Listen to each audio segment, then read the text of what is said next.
অনেক মানুষ আহত হয়েছে, নিহত হয়েছে। এই ব্রিজ থেকে পড়ে গিয়ে জালপাতার বেশ কয়েকজন গ্রামবাসী মারা পর্যন্ত গেছে। আমরা জানি সোনাবাগ, আজ এই সোনাবাগের কথা মনে পড়ে গেল।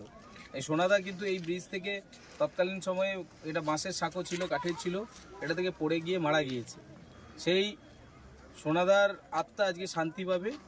সেই সঙ্গে অনেক মানুষ যারা আহত হয়েছে, বারবার দুর্ঘটনার কবলে পড়েছে, তারাও আজকে শান্তি পাবে। আমরা পঞ্চায়েত সমিতি থেকে এটা তৈরি করার পরিকল্পনা নিয়েছিলাম। আমি কথা দিয়েছিলাম যে আমরা পঞ্চায়েত সমিতি পেলে আমরা এই ব্রিজটা নির্মাণ করে দেবো, কংক্রিটের ব্রিজ করব। তো আজকে আমরা খুশি যে এই ব্রিজটাকে আমরা আজকে উদ্বোধন করতে পারছি। আমাদের সাথে আছেন পঞ্চায়েত সমিতির সহকারী সভাপতি অরুণ মহিষ, তাছাড়া রয়েছেন পঞ্চায়েত প্রধান টুম্পা হাজরা, রয়েছেন পঞ্চায়েত সমিতির পূর্ত কর্মাধ্যক্ষ রয়েছে।